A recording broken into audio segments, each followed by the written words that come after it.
Hello everyone. आज मैं आपके लिए इंजीनियरिंग ग्राफिक्स का पूरा सिलेबस लेकर आया हूँ।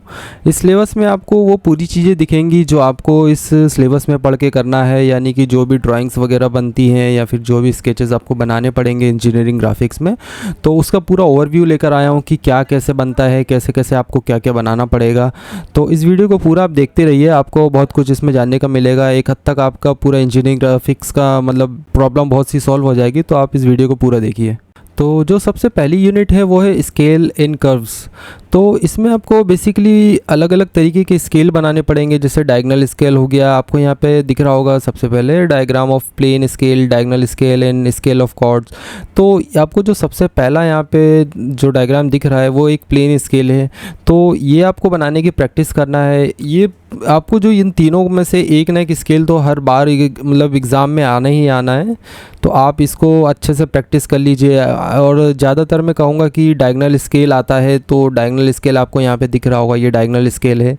तो इसमें आपको एक डायगोनल लाइन खींचनी होती है, मतलब ये डायगोनली यहाँ पे काउंट करके इसका 10 पार्ट्स में इसको डिवाइड किया जाता है। ये आपको यहाँ पे RF दिख रहा होगा, ये RF रिफ्रैक्टिंग फैक्टर है। तो इससे स्केल से बेसिकली होता क्या है कि हम किसी बहुत बड़ी मेज़रमेंट को एक छोटे से स्केल में मतलब मेज़र कर सकते हैं। तो इसकी ज़रूरत, जैसे बहुत लॉन्ग डिस्टेंस या बहुत बड़ी कोई यूनिट है, तो उसको हम बहुत छोटे से मतलब एक स्केल ऐसा बनाते हैं इंजीनियरिंग में, जिसका मतलब कि कुछ ऐसा पार्ट होता है कि जैसे कि यहाँ पर आपको RF दिख रहा होगा, RF1 = 32000000। तो ये आपको मतलब कि यहाँ पे एक सिंगल यूनिट इस इतनी बड़ी यूनिट के बराबर है। तो ये स्केल डायगोनल स्केल हो गया। उसके बाद स्केल ऑफ कॉर्ड्स हो गया। ये भी मतलब कि आपको ये तीनों स्केल आपको पढ़ने होंगे। तो इसमें सबसे ज़्यादा इंपॉर्टेंट ये क्वेश्चन है जो कि डायगोनल स्केल पे पूछा जाता है। जैसे एक सिटी से दूसरे सिटी तक का डिस्टेंस आपसे पूछ लिया जाएगा और उसको बोलेंगे कि एक स्केल पे आप उसको मार्क करके बताइए कि कितना डिस्टेंस है। तो जैसे यहाँ पे आपको ये प्लेन स्केल में दिख रहा होगा, यहाँ पे 3.56 किलोमीटर। तो अब 3.56 किलोमीटर के बराबर का अपन स्केल तो बना नहीं सकते, तो उसके लिए ही ये स्केल को बनाया गया है कि आप इस स्केल से आप एक मेज़र करके आप बता सकते हैं कि इतना मतलब कि जो इतना डिस्टेंस है, आपको यहाँ पर दिख रहा होगा, यहाँ M से N, ये डिस्टेंस 3.56 किलोमीटर के बराबर है। तो यही स्केल का बेसिक है, आप इसको अच्छे से कीजिए। और ये डायगोनल स्केल आप बिल्कुल अच्छे से कर लीजिए, ये बहुत ज़्यादा इंपॉर्टेंट है। अब यहाँ पे आपको दिख रहा होगा सेकंड टॉपिक, जिसमें लिखा है construction figure for ellipse, parabola and hyperbola by different methods. तो यहाँ पर आपको जो सबसे पहला फिगर दिख रहा है एलिप्स है, और पैराबोला और ये हाइपरबोला। तो ये अब यहाँ पर आपको आधा आधा शो हो रहा होगा, वैसे मतलब इसको पूरा भी बनाया जाता है और हाफ भी बनाया जाता है। तो यहाँ पर आपको जो एलिप्स दिख रहा है, इसमें दो फोकस पॉइंट होते हैं। एक यहाँ पर ये वाला फोकस पॉइंट होता है, एक ये फोकस पॉइंट होता है। तो इन दोनों फोकस पॉइंट से इस एलिप्स को बनाया जाता है। और इसमें अलग अलग टाइप के थोड़ा सा क्वेश्चंस भी ऐड कर दिया जाता है कि टेंजेंट ड्रॉ कीजिए, नॉर्मल ड्रॉ कीजिए। वो आगे हम वीडियो में बात करेंगे कैसे वो ड्रॉ होता है। तो इनमें से भी एक क्वेश्चन आपको ज़रूर आएगा। क्वेश्चन ऐसा नहीं आता कि आप डायरेक्ट एलिप्स मतलब आप डायरेक्ट एलिप्स बना दीजिए। क्वेश्चन में ऐसा बोला जाता है कि जैसे कोई कोई एक राउंड सर्कल है या फिर कुछ, मतलब कि थोड़ा सा टेक्निकल करके ज़रूर बोला जाएगा उसमें, ऐसा डायरेक्ट नहीं आता है। तो आप एलिप्स और पैराबोला और हाइपरबोला ये तीनों की भी प्रैक्टिस अच्छे से कर लीजिए, ये भी बहुत इंपॉर्टेंट है। उसके बाद आपको यहाँ पे दिख रहा होगा टेंजेंट एंड नॉर्मल, जो भी हमने थोड़ी देर पहले बोला था कि tangent and normal at point on conic section. तो ये जो पैराबोला और हाइपरबोला, इन सब में ये sir tangent and normal draw करना पड़ता है। ये एक सीधी लाइन होती है, उसके ऊपर से ये नॉर्मल, ये जो P वाली लाइन दिख रही है रेड कलर की, तो ये आपको नॉर्मल भी ड्रॉ करना पड़ेगा। इसमें बोला जाता है ये एलिप्स और पैराबोला इन्हीं में ड्रॉ किया जाता है। यहाँ पे आपको ये कर्व दिख रहा होगा यहाँ से, तो इसके ही थ्रू यहाँ पर ना इसको ड्रॉ किया जाता है 90 डिग्री पे। अब उसके बाद बात करें कि ये तो बहुत इंपॉर्टेंट टॉपिक है जो अब मैं बताने वाला आपको, ड्राइंग्स ऑफ साइक्लॉइड, एपीसाइक्लॉइड, हाइपोक्लॉइड, इनवॉल्यूट। तो ये जो है ना, इसमें से आप इनवॉल्यूट, हाइपोक्लॉइड, एपिक्लॉइड और साइक्लॉइड, ये चार जो टॉपिक हैं यहाँ पर आपको दिख रहा होगा स्क्रीन पर। तो इन सब ये चारों बहुत इंपॉर्टेंट है। इसके आगे का अभी आप छोड़ दीजिए, कोई इतना खास इंपॉर्टेंट नहीं है, बस सिलेबस में, इसलिए मैंने ऐड कर दिया इसे। तो इसमें क्या होता है कि एक राउंड, जो ये यहाँ पे एक राउंड दिख रहा होगा आपको, तो ये राउंड में सबसे नीचे जो एक पॉइंट है P, यहाँ पर आपको एक P शो हो रहा होगा। तो यहाँ से P से जो ये मतलब कि ये पी को अगर अपन राउंड घुमाएं तो एक पूरा सर्कल मतलब कि एक पूरा राउंड घूमने में इसका पाथ क्या होगा। तो यहाँ पे अपने को ऐसा जो है ना, यहाँ पे एक पाथ दिख रहा होगा आपको, तो ये एक जो कर्व ऐसा दिख रहा है तो ये इसका पाथ है। तो आपको यहाँ पे पाथ फाइंड करना पड़ेगा। ये सब जो है आपको मतलब कि इंजीनियरिंग इंस्ट्रूमेंट से ही बनाना पड़ेगा। उसमें आपको सेट्स स्क्वायर होते हैं, डिवाइडर होते हैं, तो मतलब बहुत सारी चीज़ें होती हैं। तो आप अपने जो भी इंजीनियरिंग इंस्ट्रूमेंट्स हैं वो सबको आप अच्छे से रखिएगा, आप उससे ज़रूर प्रैक्टिस कीजिएगा। तो ये भी बहुत इंपॉर्टेंट टॉपिक है। उसके बाद अगर अपन आए हाइपोक्लोइड, तो इसमें भी एक देखिए यहाँ पर भी एक ये रोलिंग सर्कल है, तो इसको भी आपको ऐसे ही बनाना पड़ेगा। इसमें आपको टेंजेंट नॉर्मल भी ड्रॉ करना पड़ सकता है। तो ये अलग अलग तरीके के क्वेश्चंस हैं। उसके बाद आप देखेंगे तो यहाँ पर एक ये हैगा, तो इसमें ये एपिक्लॉइड है। तो ये एपिक्लॉइड में भी ऐसा ही होता है कि ये एक इसमें ऐसा क्वेश्चन दे देगा कि एक ब्रिज है जिसका आपको यहाँ पे यहाँ ओ से लेके यहाँ तक आपको रेडियस दिया रहेगा कि ब्रिज का रेडियस इतना है, उसके ऊपर एक पहिया घूम रहा है। तो उस पहिए को जैसे यहाँ पे पहिया दिखाया गया है, तो इस पहिए का एक पूरा सर्कल जो घूमेगा तो उसका पाथ क्या होगा। तो यहाँ पे भी आपको इसका पाथ फाइंड करना पड़ेगा। तो ये एक इस तरीके का क्वेश्चन होता है। उसके बाद यहाँ पर एक इन्वॉल्यूट, ये भी बहुत इंपॉर्टेंट है। अब इन्वॉल्यूट में क्या होता है कि अलग अलग तरीके के फिगर हो सकते हैं। यहाँ पर अभी आपको स्क्रीन पे राउंड फिगर दिख रहा होगा। अब यहाँ पे सबसे नीचे जो बेस में है, यहाँ पर अगर आप मान लेंगे कि अगर यहाँ पे एक धागा या रस्सी कुछ बंधी हुई है इस पूरे सर्कल पे, अगर इसको अपन ओपन करें तो इसका पाथ क्या होगा। तो जैसे जैसे इसका मतलब कि ओपन करेंगे तो इसका पाथ यहाँ पर ये मतलब जो ये पूरा रस्सी आपको ओपन करने पे यहाँ तक दिखेगी। तो इसमें आपको 6 मतलब कि ट्रायंगल भी हो सकता है, स्क्वायर भी हो सकता है, हेक्सागन भी हो सकता है। तो ऐसे अलग अलग तरीके की मतलब फिगर दे सकता है कि इसका पाथ अगर अपन ओपन करें तो ये कैसा होगा। तो यहाँ पर आपको नीचे दिख रहा होगा 19.635 या mm।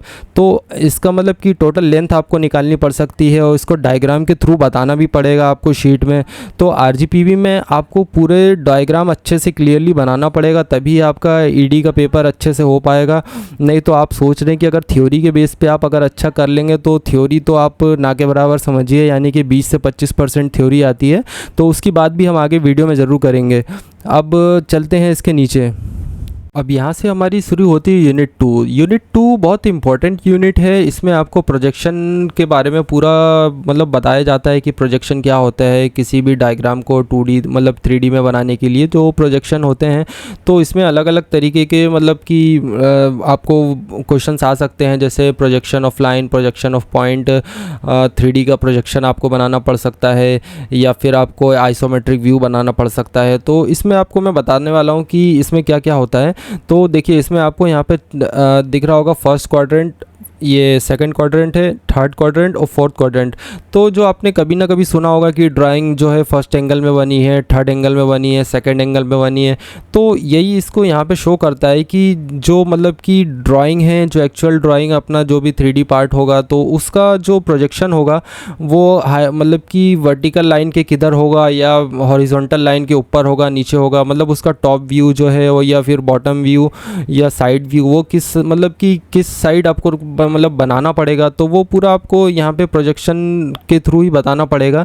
तो उसमें आपको प्रोजेक्शन में ज़्यादा कुछ नहीं है, लेकिन आपको इसके बाद जो आपका शुरू होता है वो होता है प्रोजेक्शन की जो भी मतलब कि आपको ड्राइंग्स आने वाली हैं। तो आप प्रोजेक्शन में आपको सबसे पहले यहाँ जो दिख रहा होगा प्रोजेक्शन ऑफ पॉइंट, तो ये ऐसे ही डायग्राम बनता है। इसमें कुछ ज़्यादा बनाना नहीं पड़ता, लेकिन इसमें आपको ये ज़रूर बताना पड़ेगा कि आपको मतलब कि अबव HP बनाना है या अबव HP या फिर बिलो HP। तो इसमें आपको यही बनाना पड़ेगा। यहाँ पर आपको एक पॉइंट दिख रहा है, तो ये पॉइंट कितना है, 40 का है। अब आपको यहाँ पे कन्फ्यूज़न ये होगा कि इसको ये बिलो लाइन इस लाइन के नीचे बनाना है या फिर इसके ऊपर बनाना है। तो यही मतलब कन्फ्यूज़न सबसे ज़्यादा इसमें होता है। तो आप इसको ज़रूर अच्छे से कीजिए। इसके आने के चांसेस कम रहते हैं, लेकिन इसके बाद जो इसी यूनिट में टॉपिक्स हैं वो ज़्यादा आते हैं। तो उसको भी मैं आपको दिखा देता हूँ। ये यहाँ पर लिखा है प्रोजेक्शन ऑफ लाइन, तो यहाँ पर ये लाइन का प्रोजेक्शन, ये भी आपको इसमें भी कन्फ्यूज़न होगा कि इसे भी ऊपर बनाए या नीचे बनाए। तो ये इस तरह की का यहाँ पर डायग्राम बनता है। ये थोड़ा 3D है, लेकिन आपको वहाँ पे 2D मतलब 2D में ही बनाना पड़ेगा। तो यहाँ पे मैंने बस शो करने के लिए यहाँ पे 3D में बता दिया है।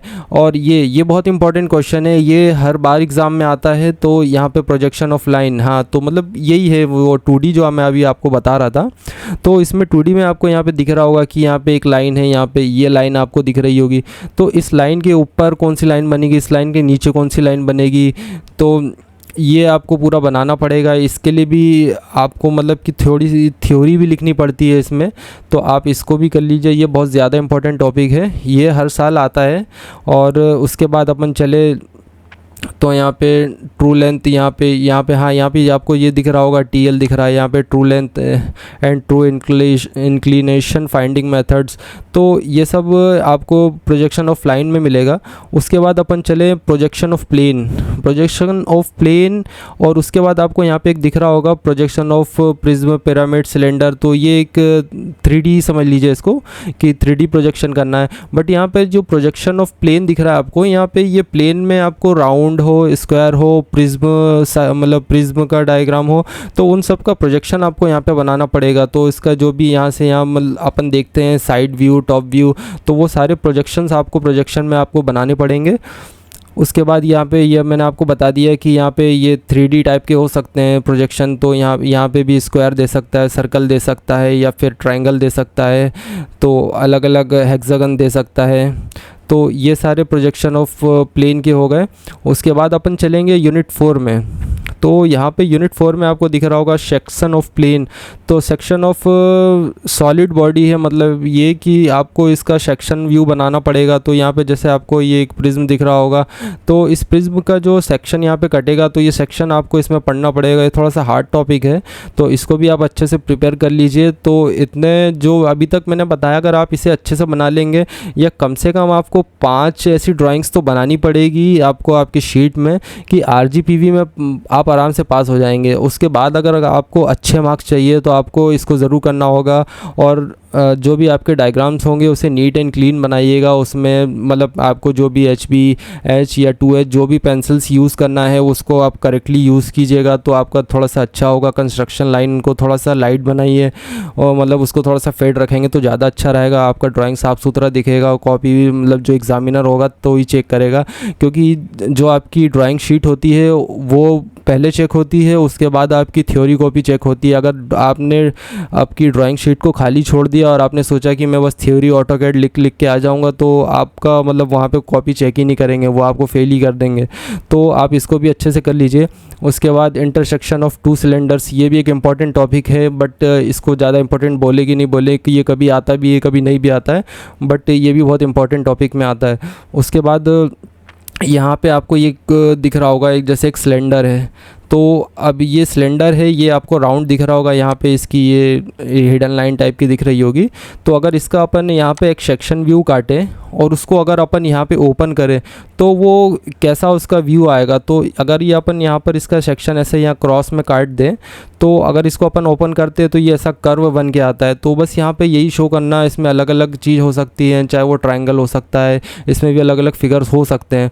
तो ये कोई ज़रूरी नहीं कि बस आपको सिलेंडर दे देगा, तो इसमें अलग अलग यहाँ पे प्रिज्म, सिलेंडर, कोन्स, ये सारे यहाँ पे दिख रहा है। ये भी बहुत इंपॉर्टेंट टॉपिक है, आप इसको भी अच्छे से प्रिपेयर कर लीजिए। उसके बाद अब आपके यहाँ पे यूनिट 5 आता है। यूनिट 5 बेसिकली थ्योरी है, लेकिन इसमें एक इम्पॉर्टेंट टॉपिक भी बहुत है, ये आइसोमेट्रिक। तो आइसोमेट्रिक में आपको या फिर ऐसा आइसोमेट्रिक व्यू दे देगा, उसके बाद आपको टॉप व्यू, फ्रंट व्यू पूछेगा कि आप टॉप व्यू बनाइए और फ्रंट व्यू उसका जो भी व्यू बनेगा वो बनाइए। फर्स्ट एंगल में बोलेगा या थर्ड एंगल में बोलेगा, मोस्टली फर्स्ट और थर्ड ही बनता है। और ऐसा भी हो सकता है कि आपको ये व्यू दे दे और आपको बोले आइसोमेट्रिक बनाइए।